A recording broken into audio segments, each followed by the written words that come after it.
Hi, I'm Nikki from Teaching Autism, and welcome to the Autism and Special Education Community Podcast. Are you an autism or special education professional? Are you a teacher or therapist looking for support and new ideas? You may even be a parent, family member, or carer. This podcast is perfect to help you find out more information, support, and get some of your questions answered. Hi everyone, and welcome back to all our audience who have subscribed to our podcast and tune in every week. We so appreciate you. And if you're new here, welcome. I am so glad to have you here. If you want to stay up to date with new podcast episodes that get released every Tuesday, be sure to hit the subscribe button. Today, I have a guest on our podcast, and we are talking all things IEPs. IEPs can be stressful for everyone involved. Teachers, families, caregivers, but today I'm talking to Brandie Rosen, and she's going to provide you with some tips to make the whole process easier and less stressful for you. Brandie Rosen is a special education consultant and IEP coach who lives in Los Angeles, California. She works with families, helping them to navigate the maze of special education and to support them through the process. Special education can be scary, but you don't have to do it alone. Brandie also provides training for schools and teachers to help them run effective IEPs and to build school and parent relationships that change students' lives.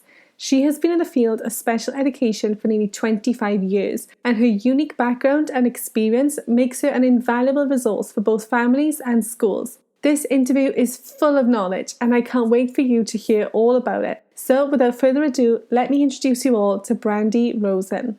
Thank you for coming on. First of all, would you like to share a little bit about who you are and what you do with our audience? Sure. My name's Brandie Rosen. I'm a special education consultant and parent support provider.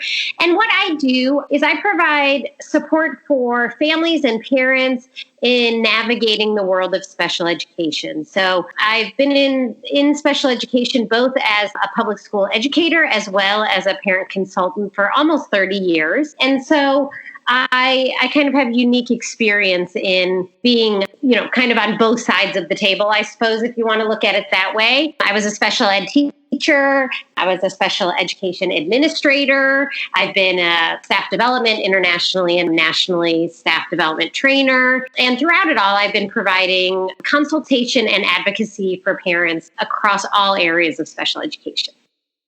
Wow, you have had a lot of experience in a lot of different areas. That is amazing. Thank you. It's been fun. Definitely. And I can see how all those things, you are pretty much the full package. You've had actual experience in those things and being in those positions and doing those day-to-day jobs. So I know that you are going to be a wealth of knowledge throughout this interview today. Thank you. So after all those experiences you've had, which one would you say was your favorite position to work as? Gosh, I've loved working in special education. I'll just start off saying that it is and has always been my passion. I can't ever imagine working anywhere else. So starting off there is, a nice place to start.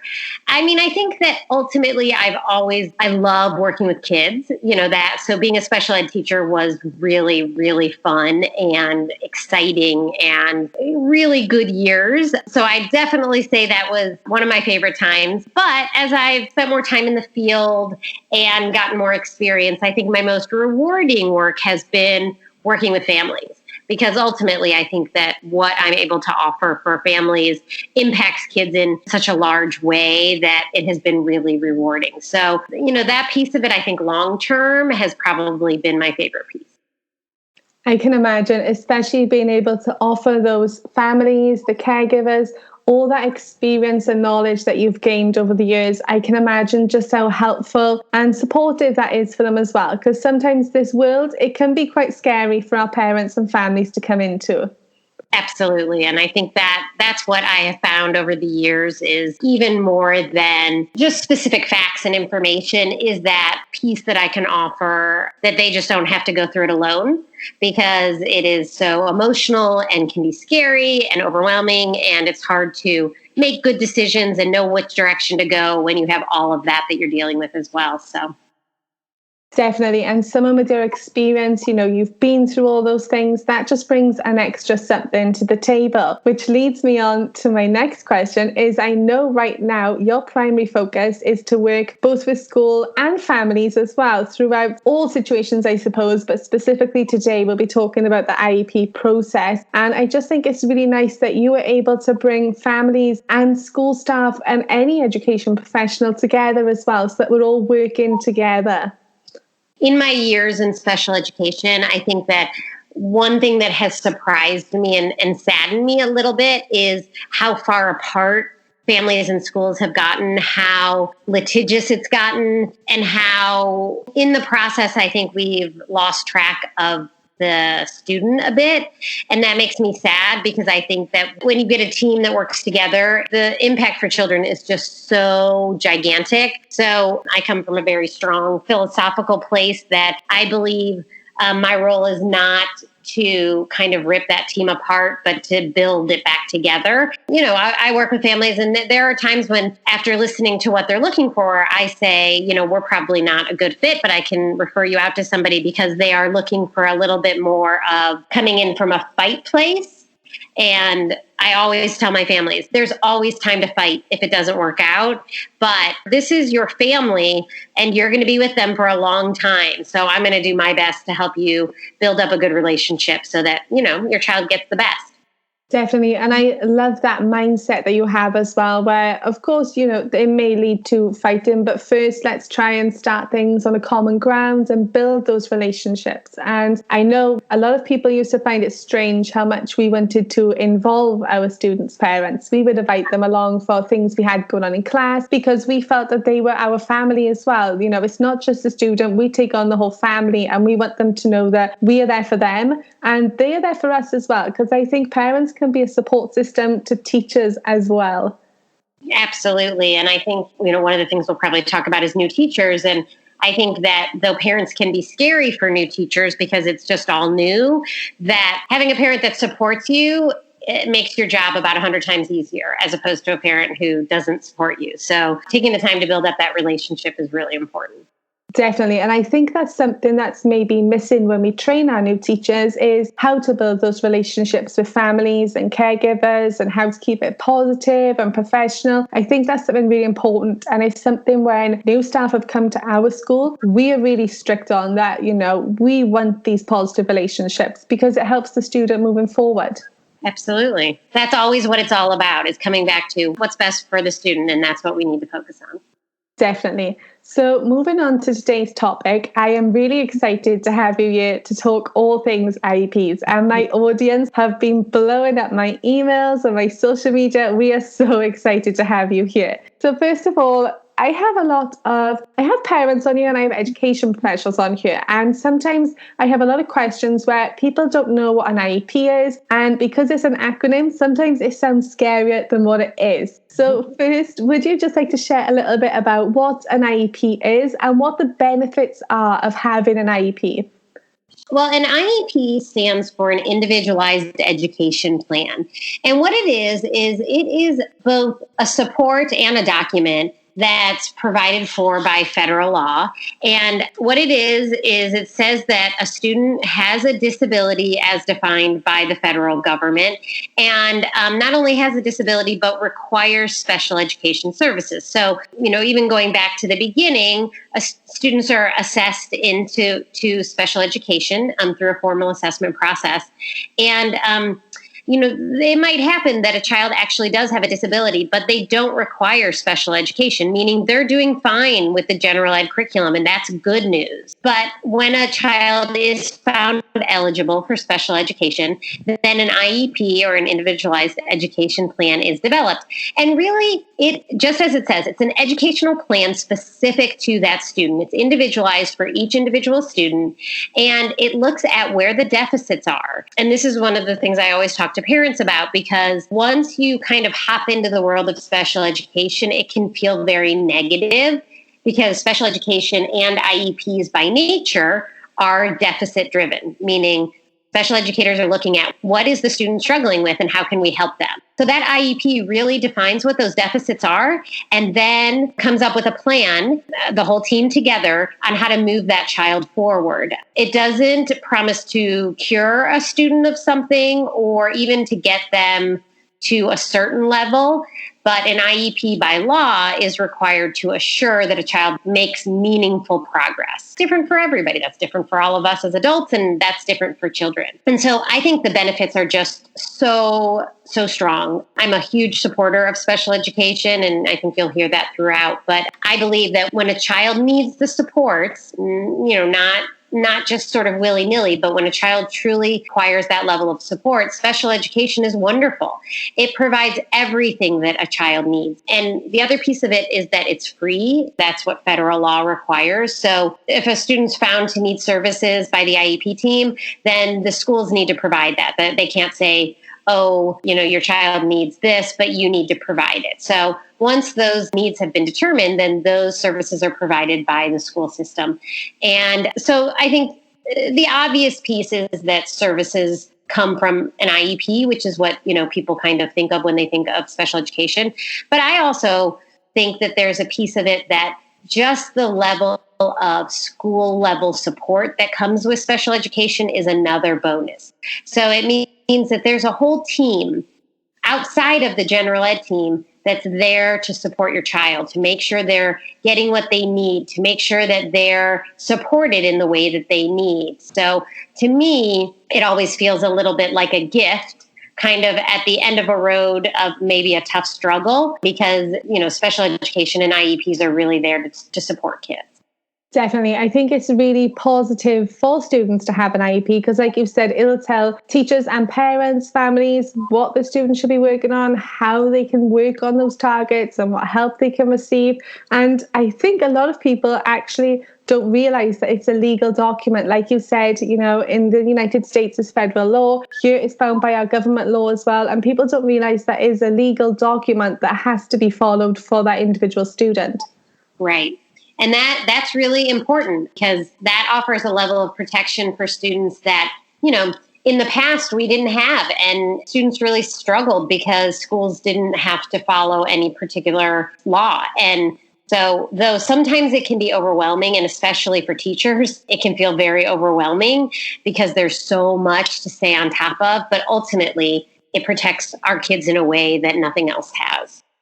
Definitely. And I think although teachers will agree with the fact they can be very overwhelming and time consuming, I've never met a teacher who says it's not worth all those things either. It's definitely worth all that time they put in, all the energy, because we get to see the students progress. We get to grow with our students and watch them through the years as they develop. And it's really nice for us as well because we treat them like family, and to see them achieve those IEP goals, that's something to celebrate. Absolutely. And I think, even when you start to see general ed teachers being able to see that progress and understand how, the progress may not look like other kids, but how amazing it is when they do see that, that's really rewarding as well.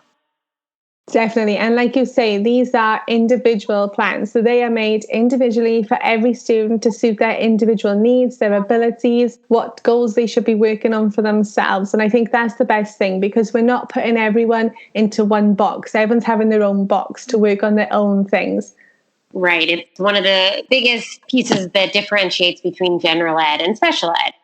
Even though teachers differentiate, of course, for general ed teachers, it's not to the same level that it would be individualized for a special education student.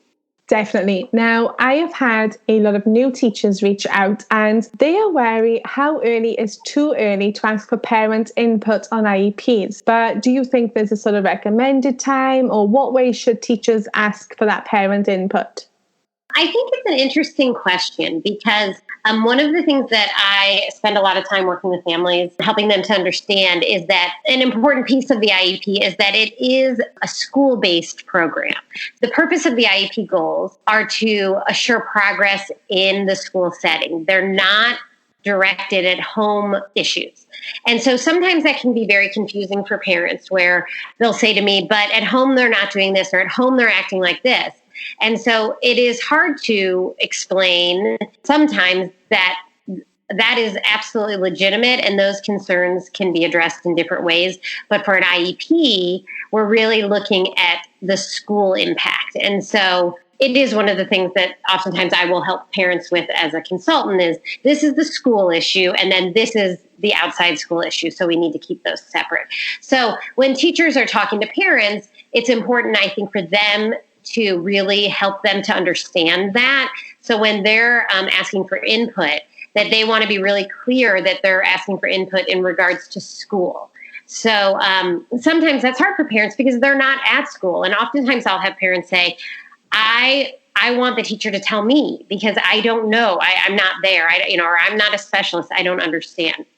I think the biggest area that teachers can get input is just concerns that parents have.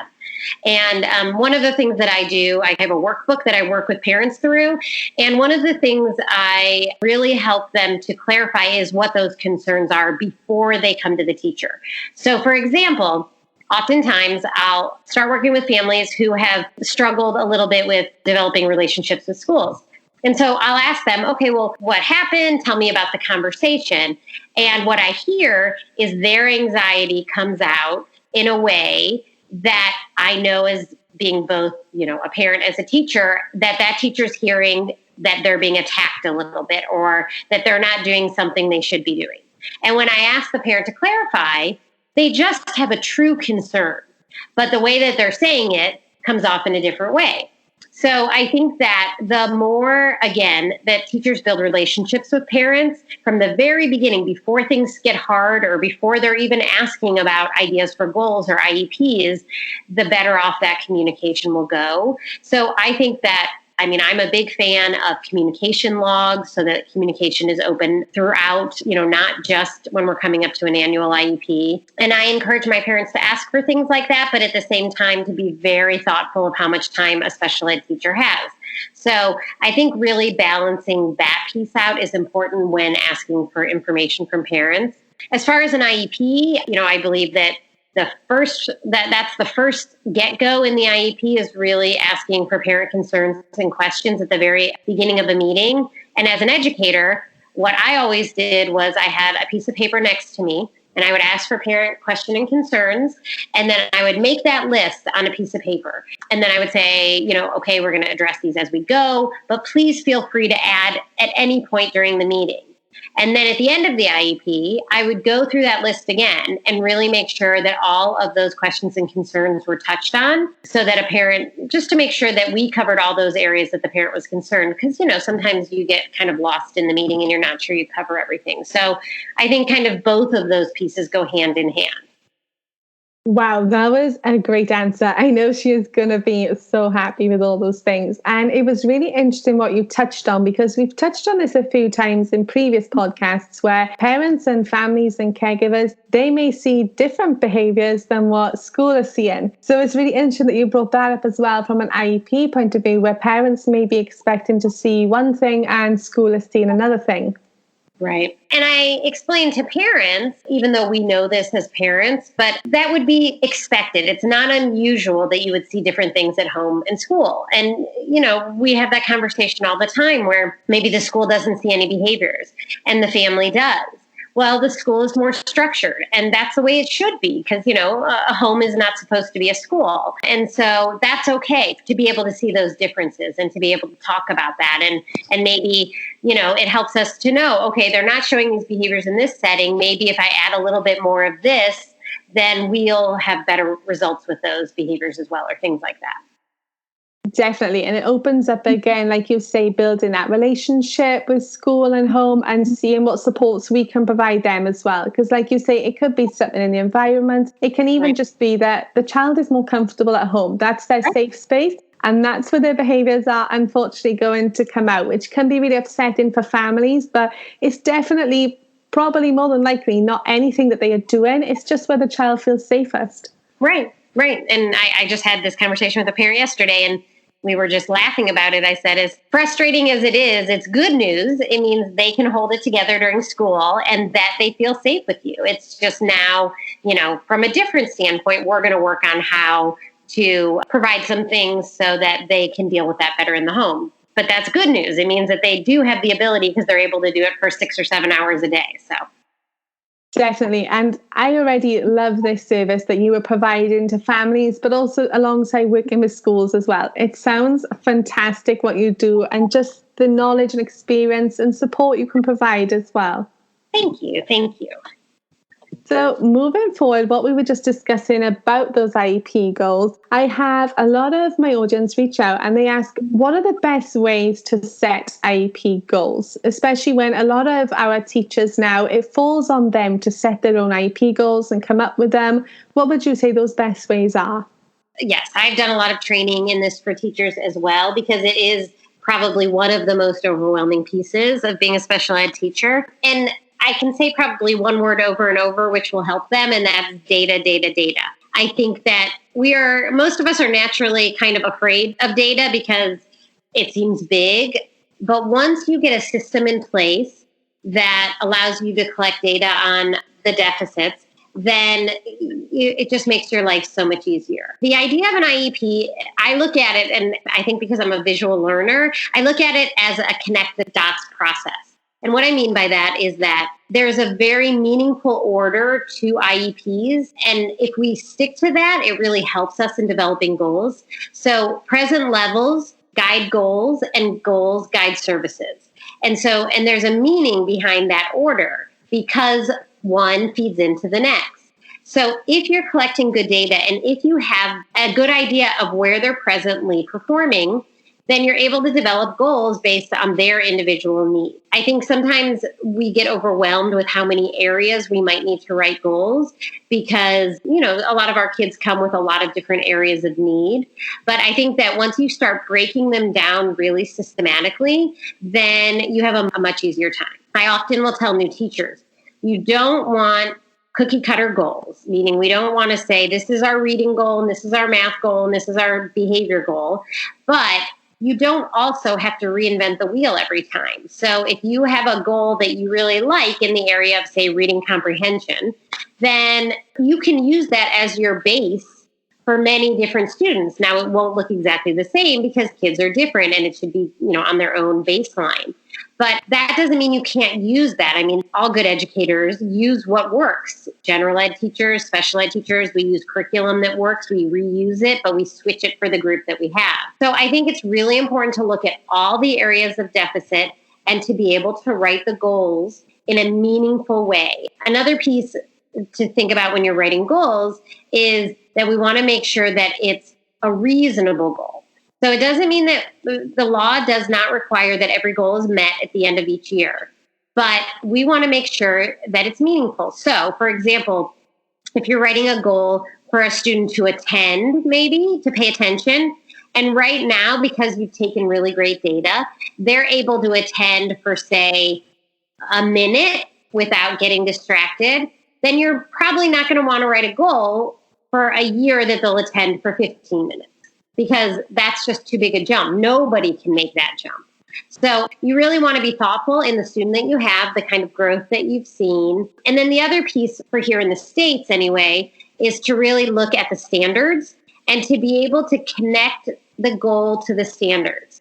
Now, that doesn't mean that we're writing a goal for a grade level standard if the student is not near that. What it does mean is that we're looking at what the standard is asking, and then we want to write a goal that is scaffolded or broken down from that leveled goal. So, for example, again, I'll use reading comprehension. If the goal is that a student will read a passage and be able to ask who, what, when, where, and how questions, then you might have a student who's only at the level where they can listen to a story and answer a what question. And that's okay because that's where they're performing.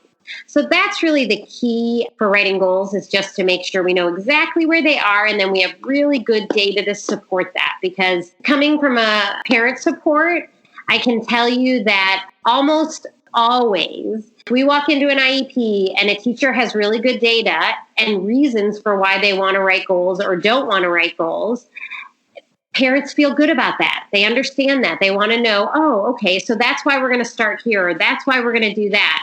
And that really helps build that relationship with families.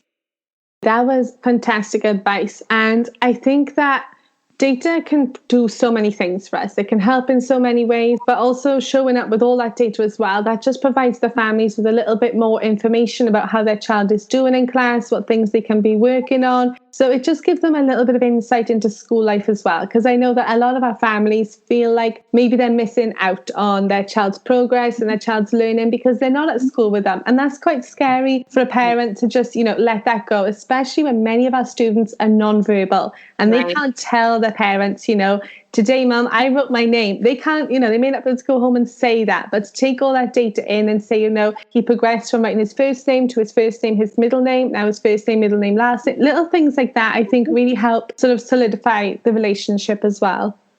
I totally agree with that. I think that's really important. And I think that if we, as educators, remember that we're experts in our field.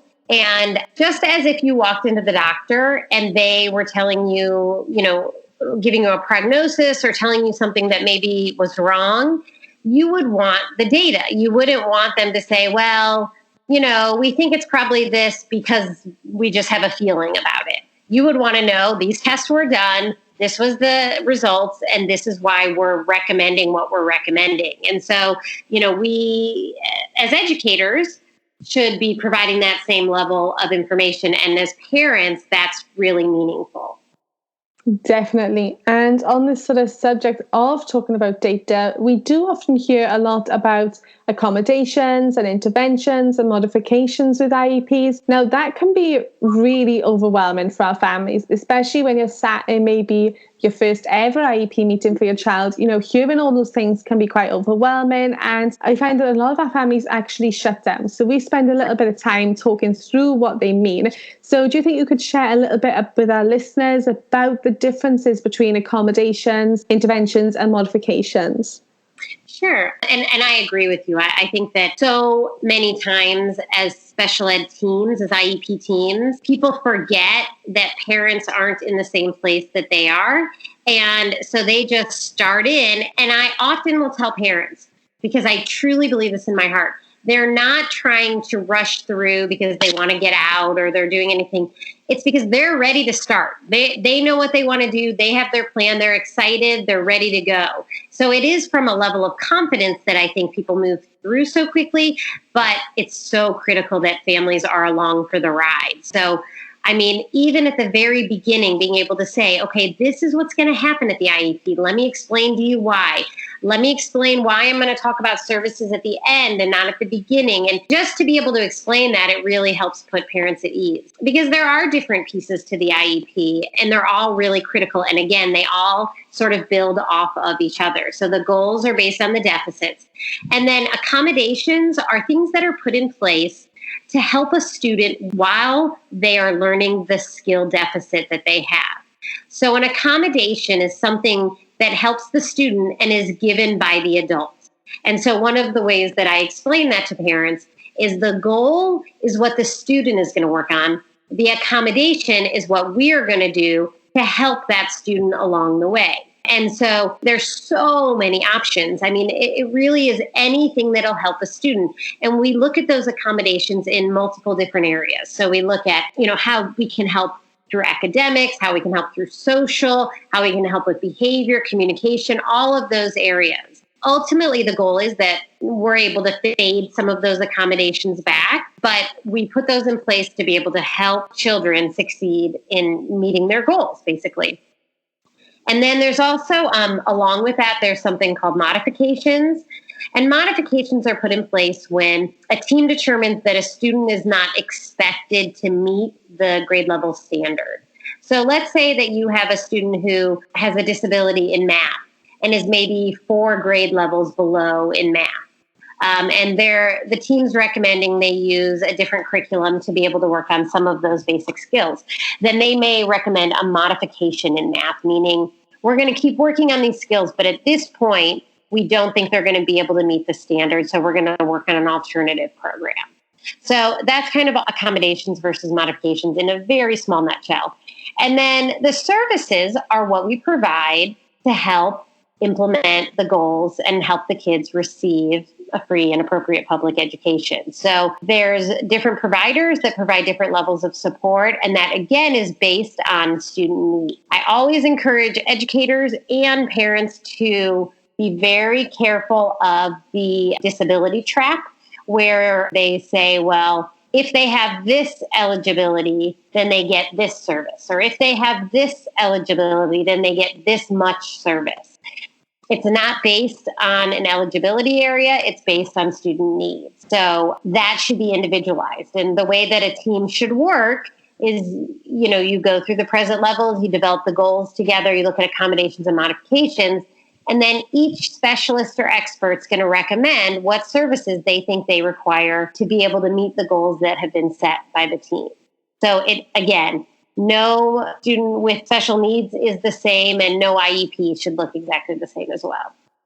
That was a great explanation. And I know that will put so many parents, families, caregivers at ease, because those words can be really frightening when you first go into an IEP. And like you say, us as teachers, sometimes we can be guilty where we know what everything is and we just assume the families do. So we whiz through it because we want to get through it. We want to get to the, really positive bits. We want to tell them what's working great. So sometimes maybe we forget to sort of go over what we are going to be discussing and what different things mean. And we just assume wrongly, really. Mm-hmm. So I know that would have been helpful for, as I say, the families, but it would also have been really helpful for first-year teachers. Now, what would be your top 3 tips for a first-year teacher in dealing with IEPs? I think that the first year of being a special ed teacher can be so overwhelming.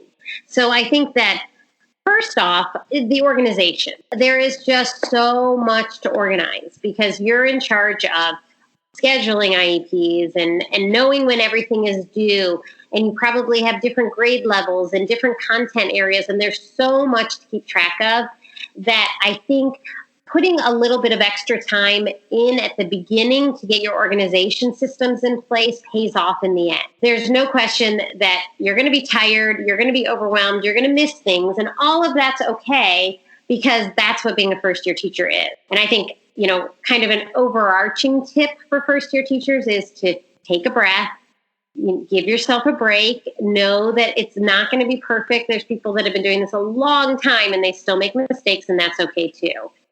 So I think organize, really have an organization system for all your IEPs and your goals and your data collection, and make that a priority to get done right away. It'll make your life so much easier. And then I would say building relationships, both with the school team and with parents. That's really critical. The special ed teachers have kind of a special, unique place in a school because they often work with so many different people. They have to be really flexible and a little bit like cruise directors, where they're able to work with all different types of personalities and people coming at them with all different requests and demands and styles of doing that. So really just taking the time to build that relationship. One of the funny things I think is that because we're so busy as special ed teachers, oftentimes the special ed teacher doesn't ever end up going into like the teacher lounge for lunch.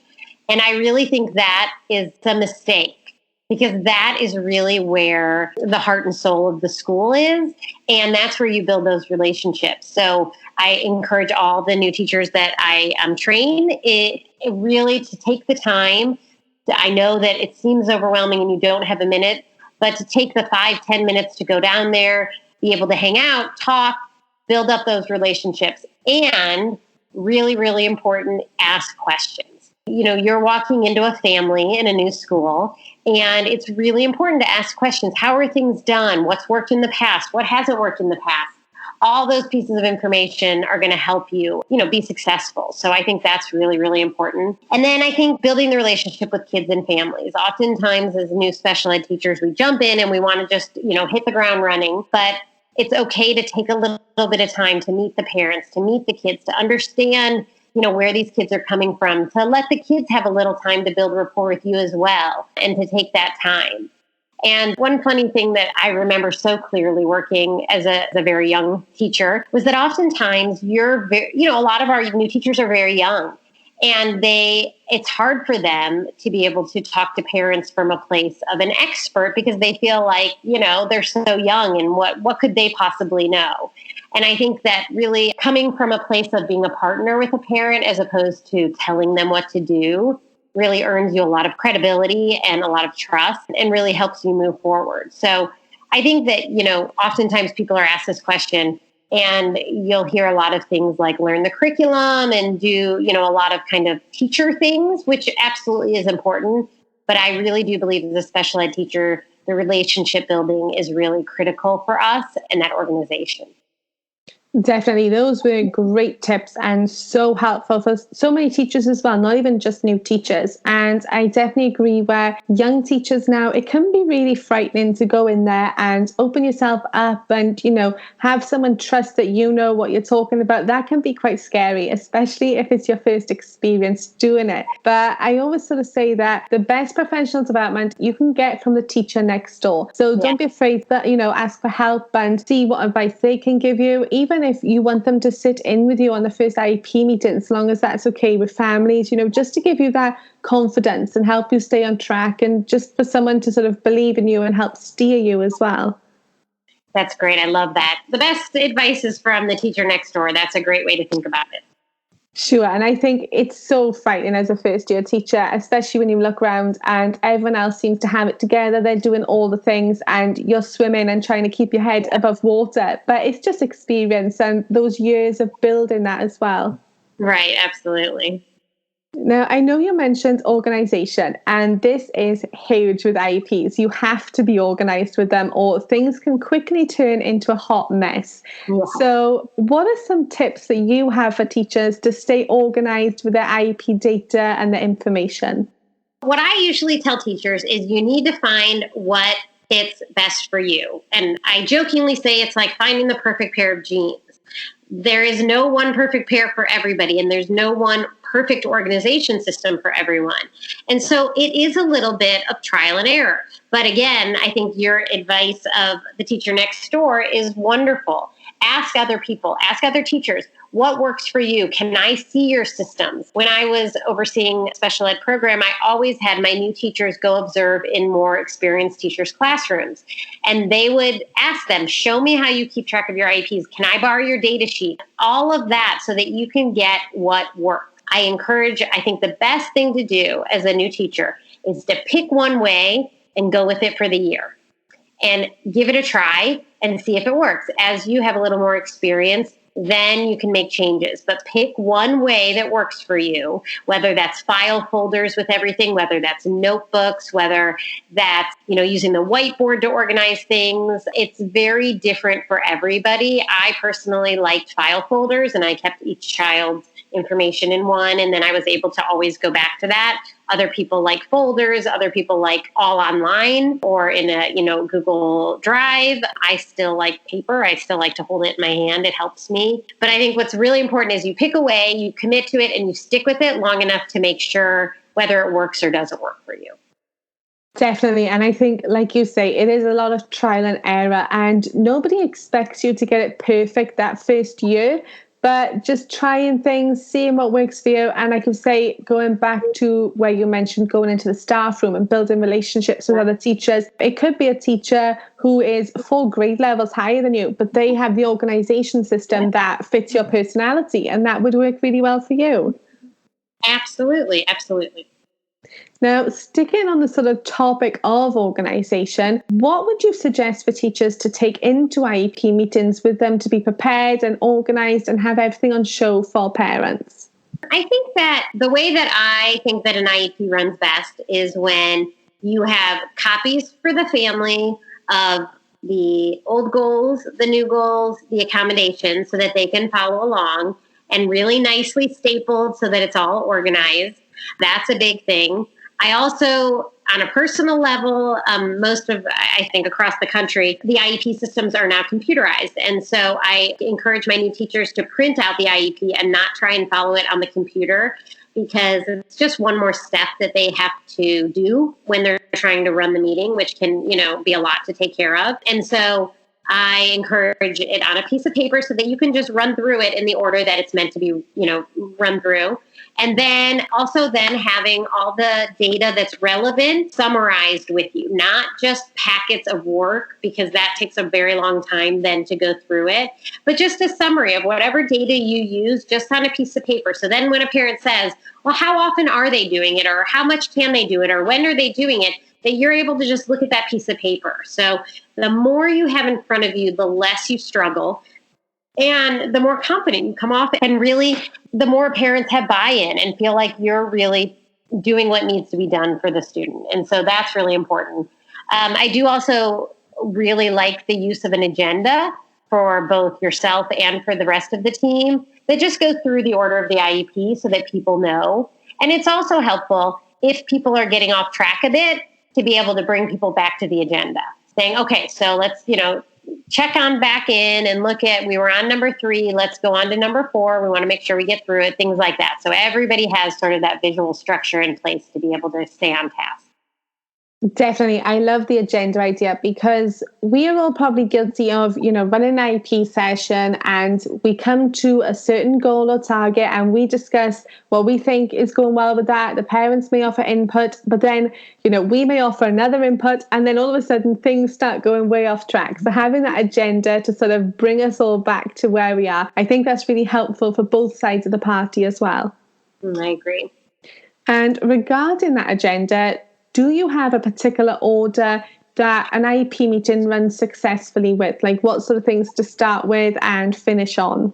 Yes, actually, interesting. Federal law actually speaks to this a bit, and so it allows the order to be pretty clear. The idea that, again, that I come back to the connect the dots, that everything leads into the other, is that, I think the most complete and organized way to run an IEP is first you give parent a copy of their parent rights, because that's part of what we need to do. Do introductions, you talk, ask for parent concerns, and then you move into present levels, which then leads you to goals, which then leads you to accommodations, and then leads you to services. And so if you're really following that, and I will tell you that for new teachers that I've trained, I actually put that visual down on a piece of paper with the dots connecting so that they remember kind of what order it goes in and why it goes in that order. And if you stick to that order, it makes it really easy to run the IEP. It becomes a little more tricky when you get out of order. So sometimes, somebody will start talking about services and then everybody gets confused because you were talking about goals, but now are we talking about services and who are, it gets very confusing. So if you just keep everybody on the order, then the IEP is very smooth. And it really, really does help parents to understand once you get to services, why those services are what they are. Definitely. And having that agenda that you can stick to as well, it just keeps everyone on task. So we're not going off talking about different things. And like you say, it helps to avoid that confusion. And sometimes confusion can lead to stressful situations. So we want to try and avoid those things. Absolutely. Now, regarding the data that you mentioned, bringing that data along to IEPs, one of the most common questions I get are teachers don't know what the best way to collect data is, especially when they're trying to track progress for every individual child in an organised and consistent way. So do you have any sort of advice or tips for them? Yeah, I think the simple answer to that is you put it in your schedule. And so data doesn't need to be constant, and really data shouldn't be constant because it's less meaningful. And so I always put it in for once a month to be able to collect data. And so I made it data day. And that meant that all the goals were in place and we were collecting data on all the goals once a month. So then by the time you're coming up to your annual IEP, you have, 11-ish months of data. And it's all right there, and it's on your lovely data sheet that you've created based on what works for you. And I do that as part of my service time. So if they were coming in for different services, part of that time would be data collection. And so that makes it really simple. You're not trying to squeeze it in and forget and remember to do it. If it's on your calendar as part of your lesson plans for, the first Monday of every month, then that's the day you collect data. And then when it's time to write your IEPs, your time is cut in half because you already have all that information. Definitely. And I think it all ties in at the end of the day to just finding a system where you can stay organized. And that is really the secret to most things with staying on top of IEPs. Absolutely. So one question that I do have is a teacher really wants to involve her students more in IEP meetings, but she doesn't want to put too much pressure on the students. And obviously her students are of different ability levels. So it's not always where they could come into an IEP meeting and answer questions. So what sort of advice would you give her to be able to involve her students more in that process? It's an interesting question. I have mixed feelings, I'll be honest about this. Because an IEP is so deficit driven, I think that for younger kids, I don't really think that they should spend much time in the IEP because I don't think that it's really appropriate for them to hear all the things that you're going to be talking about. And if the child's there, the team does not feel as comfortable really kind of getting into the nitty gritty of what needs to be talked about. Now, when they're older, I think absolutely. Once they're 16 and they need to be a part of their IEP, and most places they do include the children in the IEPs. But sometimes when a family or an IEP team want to have some more involvement for the students in the IEP, they will come in at the beginning of an IEP and they might be able to share like what's working for them, what's not working for them, what they'd like to improve in, and be able to share all of that. And then the team can document all of that and then be able to move forward with that at the end. And then afterwards, the teacher or the family can discuss kind of how they're going to meet those needs of the student as they requested it. Another thing that some teachers will do is they'll sit down with the child before the IEP and they'll talk about goals. And they'll say, what do you think you need to work on? Where, I'm developing your goals. What do you think you need improvement in? Where do you want help? What helps you? Looking at the accommodations, getting feedback from them, certainly as they get older about what is helpful to them and what isn't helpful to them. And certainly as they get older, kids are they're very insightful where, they may no longer want an adult to be telling them what they should do in the classroom or walking with them between different places. And so they're able to share that. They're ready to make that level of independence their own. So I think those are some ways to bring the student into the IEP without having them sit there and just kind of hear all of that. I mean, as adults, we understand that we're talking about those things from a place of helping them. But I think as a child, if you start to hear all of that, it can be a little overwhelming. Definitely. That was very helpful. And I think whereas sometimes teachers can overestimate how much a child understands, I think sometimes we can underestimate as well. And, I've seen a few times where if you're maybe talking about a child, they can actually shut down because they don't want to hear about themselves or they don't want to hear the negative things. They don't want to be a part of that situation. And I know for us in particular, this wasn't for our IEP meetings, but this is for our annual reviews that we used to do. Well, we used to have a little sheet. It was just a worksheet and we would put it on the interactive whiteboard because a lot of my students, they're not great yet at handwriting, their fine motor skills. So it was more easy for them. And we would they would write their name, they could choose a photo of themselves or draw a picture of themselves, and they circled what subjects they liked to do and what subjects they felt they were good at. And I think maybe that takes the pressure off as well because it wasn't asking them questions and discussing really all those goals, but it was in a sort of roundabout, adapted way for them. Right, that's great.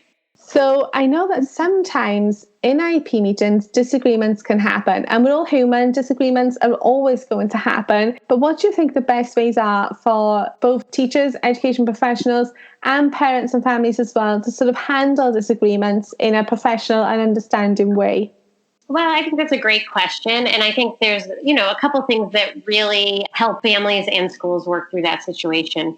And the first one, and which probably is the most important and could almost be a standalone, would be just to be aware of your own emotions and how they impact your communication. I think that we forget how much what we're feeling inside is impacting the way that we're talking and speaking to others and interacting in a group.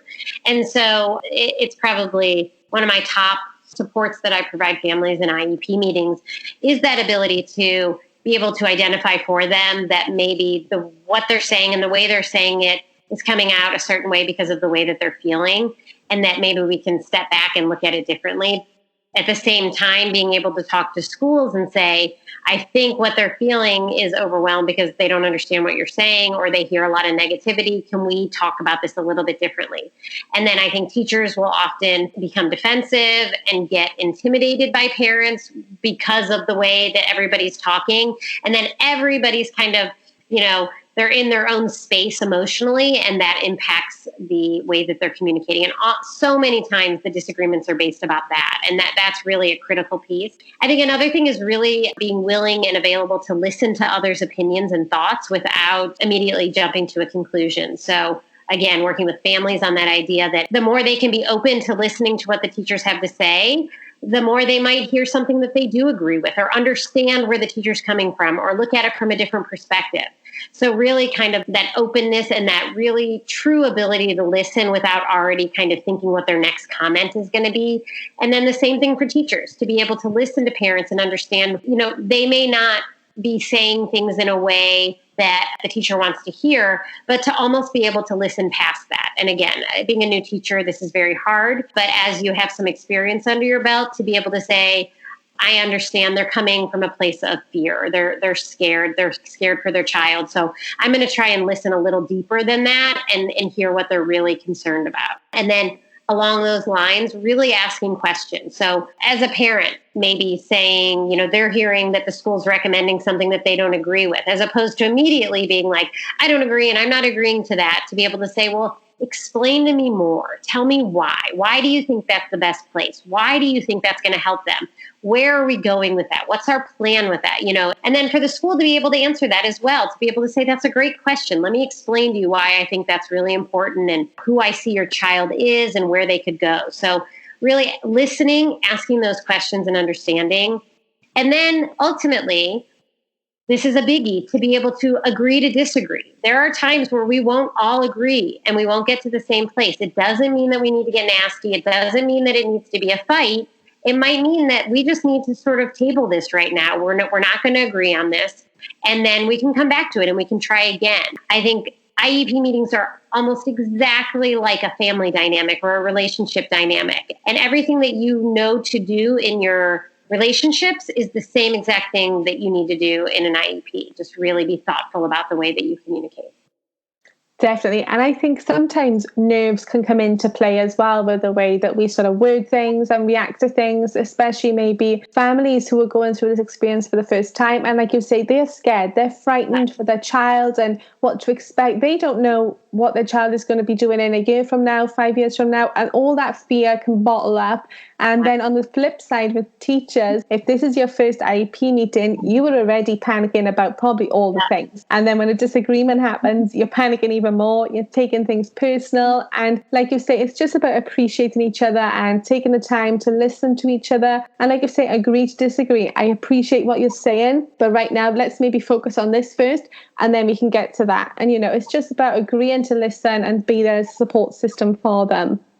Absolutely.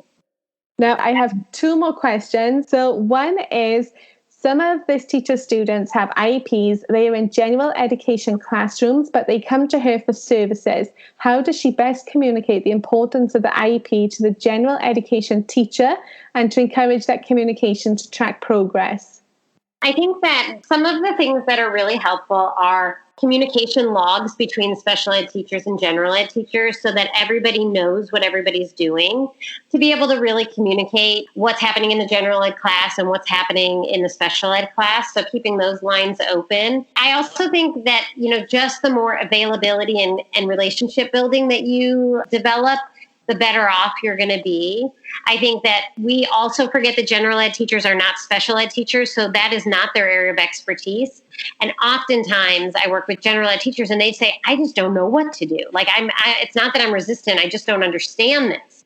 And so really being able to walk those teachers through, give them just the information that they need, not everything, but just the information they need. So if they only need to know what the goals are and the accommodations, just that information. Print it up on a separate piece of paper and then make yourself available to really help them. And then the other piece that I think is really critical with that is for us as special ed teachers to have empathy and to really understand what general ed teachers are going through. And so I think sometimes we can lose patience with that, but that the idea that they've got 30 some odd kids and what we know makes sense for this student might just be overwhelming for this teacher. And so really meeting them where they are and saying like, okay, almost what are you willing to do? What can you do? How can I help you make this happen? And that's our job as special ed teachers, and it can be really rewarding that way as well. Definitely. And I think for general education teachers, it can sometimes feel like they're a fish out of water and someone's talking a totally different language to them. And I really like that you say, just tell them what they need to know. And then that will really help them communicate those things with you and understand the IEP process. Absolutely. So our final question is, for a parent who is attending their first IEP meeting, what is the best piece of advice that you could offer them? It's a great question. I think the best piece of advice is to go in with as much knowledge as you can, but also be really available to listen and keep yourself open to what the team has to say. Don't go in with any preconceived ideas or thoughts of how things are going to go, but just go in and be ready and willing to listen to what the experts have to say, and then you can go from there. This is not the last chance you ever have. This is the first chance. And so it's okay to just go in and listen and to ask questions and to figure out what's going on in the system. You're not expected to be an expert yet. You haven't even started the process yet. And so I think going in, knowing that you're not going to know everything, being prepared to have some emotional reaction to what's going to happen, and then being confident in sharing what's going on with you and what you're thinking and what you're feeling, as opposed to going in, thinking you're going to be fine and it's not going to have any impact on you, and then really having an experience that you weren't expecting. But I encourage my families every single time to go into the meeting expecting everything is going to go amazing. That's where we start. We expect that this team is going to, provide the services, that our child is going to be great, and that everything's going to go the way that we want. And then from there, if it doesn't, then we can move forward. But always head in with that expectation that this is your team. They're there to support you. And they're doing this because they love kids. And so they're there for you. So I think not expecting too much of yourself going in. Sometimes I work with families and they've done 100 hours of research and they have all this laid out and they have everything in front of them. And then I say to them, why don't you just leave that at home for today? Let's just go in and experience it and listen and hear what they have to say. And so I think that really helps parents to just take a breath and go in and experience it and, be there for the whole thing. That is perfect advice. And I know it will be so comforting for so many of my parents who are going into maybe not even just their first IEP meeting, but any IEP meeting. Thank you so much for coming on today, Brandie. I know my audience are going to be so excited to listen to this and how much experience and knowledge you've shared with us. Where can my audience find you? Thank you. By the way, it was a pleasure and really fun to have this conversation. My website is brandierosenconsulting.com. And so you can reach me there. And really all of my contact kind of goes through that site. That's probably the easiest way to get in touch with me. My phone number is 818-857-7359. And my email is brandierosenconsulting@gmail.com. Brilliant. Thank you very much, Brandie. I will put all those in the show notes as well to make my audience just find it a little bit easier to find you. And I really appreciate you coming on today and talking all things IEPs and letting me have so much of your time today. Oh, thank you so much for having me. It was a pleasure. Thank you for listening to my Teaching Autism and Special Education Community podcast. It was wonderful to have Brandie as a guest on the show today, sharing her knowledge and experience with all things IEPs. I hope you've been able to take away some valuable knowledge and experience that you can put into practice in your classroom or with your family when you have your next IEP meeting for your child. All of the information and links that Brandie has shared to contact her can be found in the show notes. Thank you for listening, and I'll speak to you soon.